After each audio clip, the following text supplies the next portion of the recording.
The galaxy had been quiet for 2,000 years. Entire generations had grown up under that silence. Children were taught in schools that the silence was not only natural but necessary. Ship spoke softly. Messages were short and controlled. Every star nation agreed on one rule: never make a sound too big, never call out into the dark. The silence was their safety. Syl worked the night shift at the Velith Listening Array, a giant station floating near a pale yellow star. Her job was simple: watch the monitors, scan the frequencies, and record patterns of the universe's quiet hum. Most nights were the same. Long lines of steady graphs, small bursts of cosmic rays, and nothing unusual. She liked it that way, but one night the silence broke. A signal spiked across her screen. At first she thought it was a glitch, but the shape of it was too clean. It wasn't noise. It was a tone, smooth, steady, and repeating like the beat of a heart. Her breath caught. She checked it 3 times. The tone stayed. "Supervisor," she whispered into her comm, "I have something." Her supervisor came quickly, eyes narrowing as he read the graphs. "No, it can't be. Not here, not after so long." But it was real. The tone pulsed again, softer this time, almost like a question. Then her screen lit up with a stream of coordinates. They drew a path, an old forgotten path through dead gates and abandoned routes. And at the end of that path was a name Syl had only ever heard in legends: Earth, the origin world, the planet where humans first rose. The home every colony claimed, but none had seen. For 2,000 years it had been gone, vanished. Some said it was destroyed. Some said it was only a myth. The last recorded data was a burst of light and then nothing. After that came the silence protocols, the rule that had shaped the galaxy ever since. Now Earth was calling back. The administrator of the array ordered an emergency council. Leaders from across the sector appeared on hololinks: diplomats, admirals, historians. They all stared at the signal, at the coordinates, at the map pointing to the world that should not exist. Among them sat Jonah Reyes, a quiet historian who had spent his life studying fragments of old human records. He wore a small spiral pendant around his neck, a symbol of the lost world. While others argued in sharp voices, Jonah simply listened. Finally he spoke. "It is not a trap," he said. "Listen to it. It does not push. It does not demand. It only asks one question: are you there?" The admiral from the Free Fleet shook her head. "Protocols forbid contact. The silence kept us alive. We cannot break it." "Safe," Jonah said softly. "But alone." That word hung in the air like a heavy weight. In the end, they chose not to respond, but they could not ignore it. A small expedition was formed to follow the path. 5 ships from 5 different nations. They would observe only. No contact, no answers. Syl asked to join them. At first her request was denied. But the administrator, who had seen the look in her eyes, gave quiet approval. "You discovered it," he said. "You should see where it leads." For weeks they traveled along forgotten routes. They passed dead stations, old gates still humming with faint energy, and ruins of cities long abandoned. The journey felt like walking through a museum of lost history. And then, on the last day they arrived. The planet hung before them in the darkness: blue oceans, white clouds, brown continents, and a silver moon shining beside it. Earth. The crews on every ship fell silent. It was not fear or excitement they felt. It was something deeper: recognition, the feeling of coming home to a place you had never seen but always carried in your blood. Syl's eyes filled with tears. She didn't know why. She only knew her heart felt too full. Then the signal changed again. A new stream of data reached them: mathematical patterns, simple greetings, and instructions for docking at a platform circling the planet.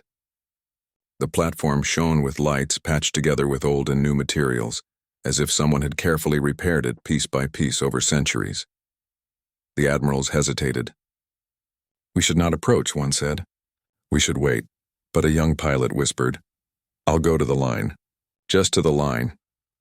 His shuttle detached and drifted forward, slow and steady like a leaf floating on water. As he neared the platform, a voice came through the comm. Clear. "Human. Welcome home. We missed you." Every console on every ship lit up with new channels: maps, weather reports, health advisories, and an invitation to a place called the Shore of Return. There were no demands, no weapons, only an offer: come and share water, come and speak. The Admiral cursed softly under her breath. "They are very good," she said, though no one knew if she meant it as praise or fear. Jonah Reyes pressed his hand to the viewport. "If I do not go now," he whispered, "I will never forgive myself." Syl's heart pounded as the shuttle docked. Earth glowed beneath them, bright and alive, and the soft music of the signal filled the ships. For the first time in 2,000 years, the galaxy's silence cracked and a new voice entered, a voice that sounded less like a command and more like a song. The origin world had returned. The shore of return was not a beach or a coast. It was a station, an old ring habitat that circled the blue planet. Its windows opened wide to the stars. Its gardens shone with fresh green leaves. And in its main hall, sunlight poured through panels that mimicked Earth's morning sky. Jonah Reyes was the first to step inside. His hands trembled as his boots touched the polished floor. The surface was decorated with star patterns, constellations humans had once drawn long ago. He inhaled slowly. The air smelled of rain and earth, rich and alive. His throat tightened, for it was the smell of home, a home he had never known. Syl followed close behind, her heart pounding. She looked around like a child entering a storybook. The Admiral of the Free Fleet entered after them, stern and watchful, two quiet guards at her side. They did not lower their hands, but neither did they point weapons. The moment was too important for fear to lead. 3 greeters stood waiting by a table. They were human. Their faces were different in small ways. Cheekbones shaped a little sharper, eyes carrying a light that seemed old yet calm. They wore simple clothing marked with a small badge, a spiral with a blue dot at its center. The middle greeter bowed. "I am Priya of the Homeward Net," she said softly. "Welcome. You took a risk to come here. We also take a risk in opening the door. Let us sit, drink water, and say hello before we ask questions." She poured cups of clear water from a clay jug and passed them gently across the table. Jonah lifted his cup with trembling hands. The first sip almost made him cry. It tasted pure, like melted snow. For a long moment, no one spoke. Then Priya said the words that weighed on everyone's mind. Earth did not die. Earth hid. The Admiral's eyes narrowed. Why? Priya's gaze did not waver. 2,000 years ago, something vast moved through the dark. It was not a mind like ours. It was a machine, born in power, hungry for signals.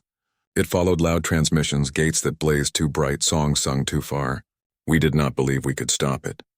We did not want to bring danger to others, so we closed our gates, folded ourselves into a quiet place, and locked the door. We healed, we waited, and now we return.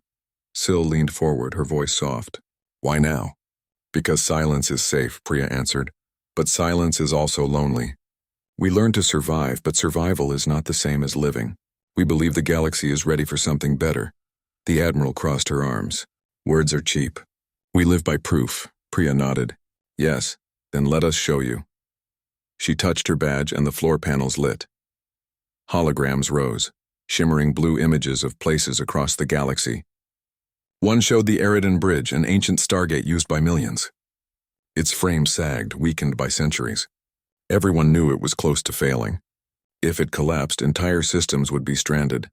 Priya pointed. We found a way to keep such bridges alive, not by shouting power into them, but by placing anchors, small devices that hum like lullabies. They hold the structure without drawing attention. Another image appeared, a colony moon where the crust cracked from uneven heat. Earth's engineers showed a slow, gentle way to walk heat through the rock without shattering it. Another hologram showed a damaged ship engine, with Earth's methods of repair that used patience, not force. We bring no weapons, Priya said. We bring hands, Syl whispered the word again. Hands. The Admiral studied the holograms. Her face gave nothing away, but her silence spoke. Then her wrist console chimed. She turned, listening to her aide. Her eyes sharpened. The Eridan Bridge is failing now, she announced. A support ring cracked. They have hours before it breaks. The room stilled. Priya met her eyes. We can help. Impossible, the Admiral snapped. That bridge is 6 sectors away. Not impossible, Priya said calmly. We learn to fold travel in small, quiet steps. It is like threading a needle. Not loud, not dangerous. She touched her badge. The walls shifted, and suddenly the meeting hall became a window. Outside the glass, the Eridan Bridge floated in space, massive, silver, and broken. One section spun out of balance. Panic lights filled the sky. Ships scattered. Syl gasped. We're here? Priya nodded. Yes, now watch. Petal-shaped anchors unfolded from the dark. They were not large, not threatening, just simple tools. They drifted gently to the broken ring, glowing with a soft light. Fields spread, humming quietly, and the broken section slowed. The crack stopped running. The spin calmed. The bridge steadied like a patient taking a breath after pain. A voice cried out over the open channel. "Whoever you are, you saved us!" Priya did not give names or claims. She simply sent instructions: how to build anchors with local materials, how to tune them to the gate's rhythm, how to keep them humming together. She asked nothing in return. The Admiral stood silent. Then slowly she opened the comms herself. "This is Fleet Admiral Hera," she said. "Protocol tells me to ask questions first. But today I will ask them after. Thank you." Her words traveled far. Stations, homes, schools all heard them. For the first time in 2,000 years, someone spoke loudly, not in fear, but in gratitude. Later, back in the Shore of Return, another group arrived, ambassadors from the Guild of Silent Roots, the very people who had written the silence protocols. They were old, cautious, and dignified. Their leader spoke firmly. "The silence sheltered us. It saved us. It was never meant to be torn down in a day." Priya bowed. "We do not ask you to destroy it. We ask you to open windows." Jonah lifted his pendant, the spiral. "You hid, we waited. Both choices were born of fear. But now maybe we can choose something bigger than fear." The guild elder's eyes softened. "Prove to us that voices can be safe." Priya nodded. "Tomorrow we will open the old lunar hall. Bring your broken things. We will bring ours. No crowds, no shouting, only work. Only truth." Syl looked out the window at Earth, blue and bright below. For the first time she believed the silence of the galaxy could change. Not shattered by war, but reshaped by hands, by truth, and by a song of welcome. That night, Earth sent a second signal. Not a command, not even words. It was music. A melody simple enough for a child to hum, gentle enough to calm a storm. Across stations and worlds, people paused to listen.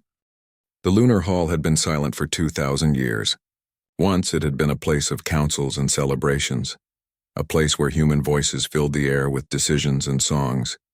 Dust had gathered over centuries, but when the doors opened again, filtered sunlight streamed in through high windows.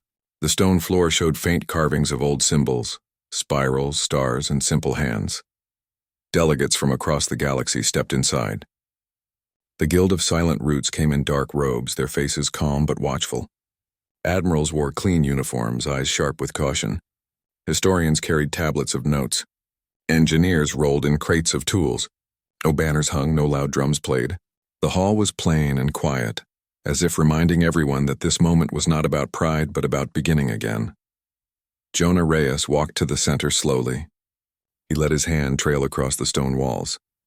He felt the history of his people pressing against his palm. Syl walked beside him, her face bright with nervous wonder. The hall filled with low voices, soft like a river, until Priya of the Homeward Net raised her hand. "Welcome," she said. "This is the Shore of Return. Today we do not argue about power. We do not trade demands. We share what we have and we listen." Her voice was steady, but her eyes carried both courage and care. She gestured, and Avery, another human from Earth, stepped forward. He carried a small case. When he opened it, the delegates leaned closer. Inside were tiny devices shaped like petals and coils no bigger than a hand. Avery set them gently on the table. "These are anchor petals," he explained. "They are simple, they are small, and they keep structures safe without calling attention. We showed them yesterday at the Eridan Bridge. Today we give the design to you." He passed the petals to engineers from the guild. They held them, turned them over, and scanned them with careful eyes. No hidden codes, no weapons, just tools built for repair. "We will publish every pattern freely," Avery said. "We do not want to sell. We want to share." A murmur spread through the hall. The Eridan delegation nodded with quiet gratitude. A guild engineer even smiled. Then the elder of the guild stood. "You promised truth," she said. "The truth about the loud thing. The reason Earth disappeared. Give us that truth, so no rumor can grow stronger than facts." The room stilled. Priya did not look away. 2,000 years ago, she began, something vast came from a region rich with power.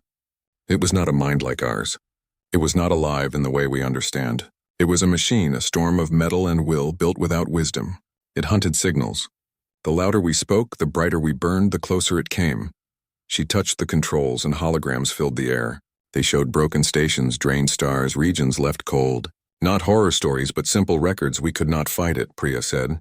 We did not want to draw it deeper into the galaxy. So Earth folded itself into a quiet place. We built gardens and studied patience. We waited. The machine slowed. We believe it moved on, searching for other noise. We do not know if it still exists. We only know that silence alone cannot be our future. Skill and care must join with courage. The hall remained quiet for a long time. Then the guild elder nodded once. Fear was our teacher. But maybe it is time to graduate. Just then the floor trembled. A shiver ran through the hall. Lights flickered. Delegates glanced upward in alarm. On a side screen, an alert blinked red. A technician called out, "Auxiliary fold injector is unstable. It could throw the hall off its lunar anchors." Gasps filled the room.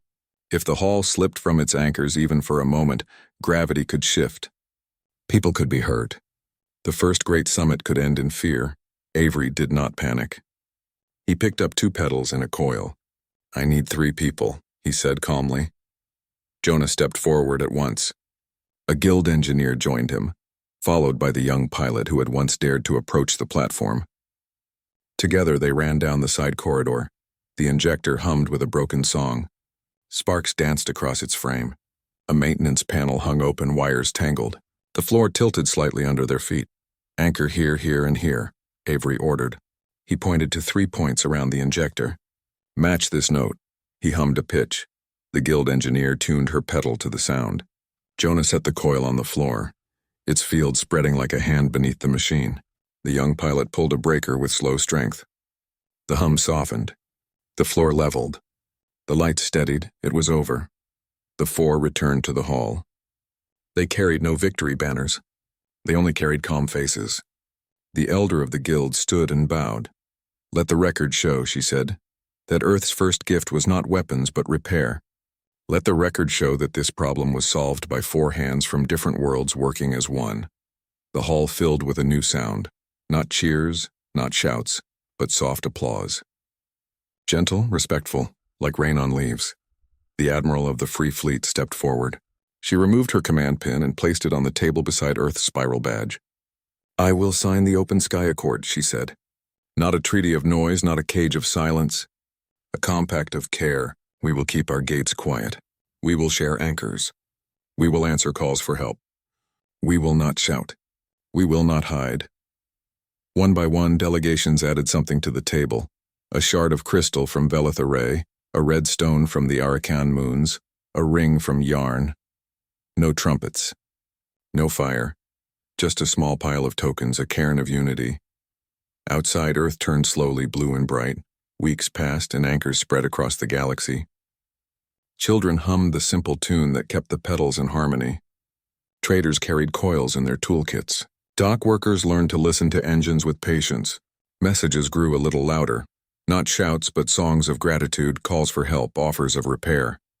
The great silence did not shatter. It changed. Syl stood one evening at the platform's rail, watching the moon and the blue planet below. She held a petal in her hand, tracing its smooth curve. Jonah came beside her carrying 2 mugs of tea. "Do you think the galaxy is ready to speak again?" she asked. Jonah smiled, looking at Earth's clouds glowing in sunlight. "The galaxy is already speaking," he said. "Not with pride, not with fear.